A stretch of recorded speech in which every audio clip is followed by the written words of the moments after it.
Okay, so the next type of abuse that I wanted to talk about was phone abuse, and this was fascinating. Actually, part of her isolation tactics for me to try to keep me more isolated. I want to give you a bit of background to understand, so that you get an understanding of how deeply this messed my head up. I While in the relationship, during the early parts of the relationship, in the middle of the relationship, I became a public speaker.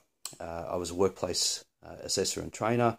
I was a change leader, and a lot of my work was in communicating with people, listening to people, understanding what their concerns were, what their fears were about the change, and helping them to overcome those fears. And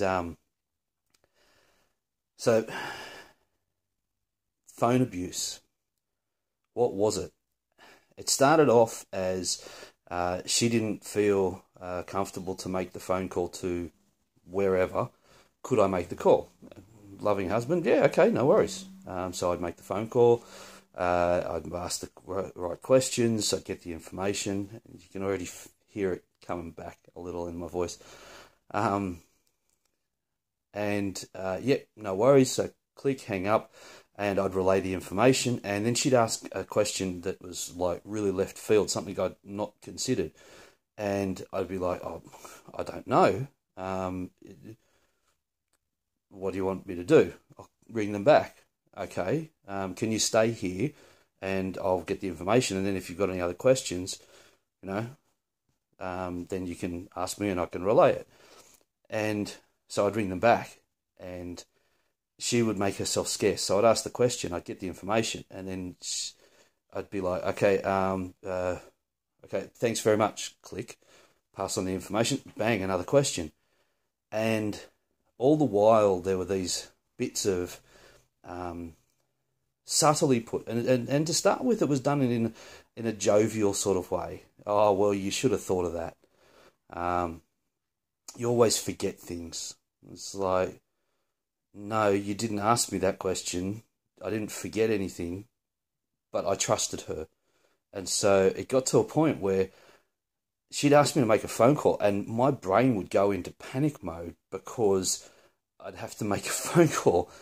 And this is at the time when I was being a public speaker. I was the New South Wales president for an organisation in Australia, a not-for-profit organisation in Australia, and I couldn't make phone calls anymore.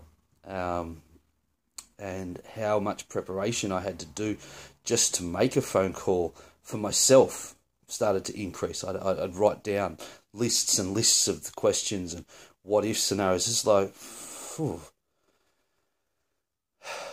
Well, as with all things, this too shall pass, and it did pass.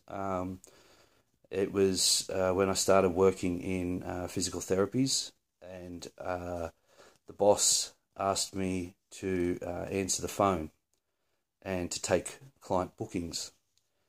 And my initial response was fear.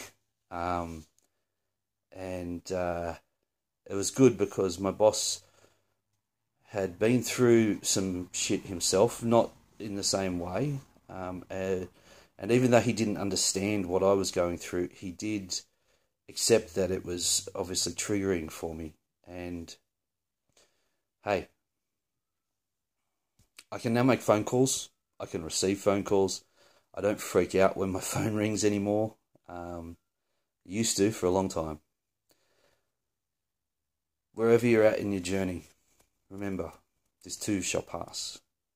Peace.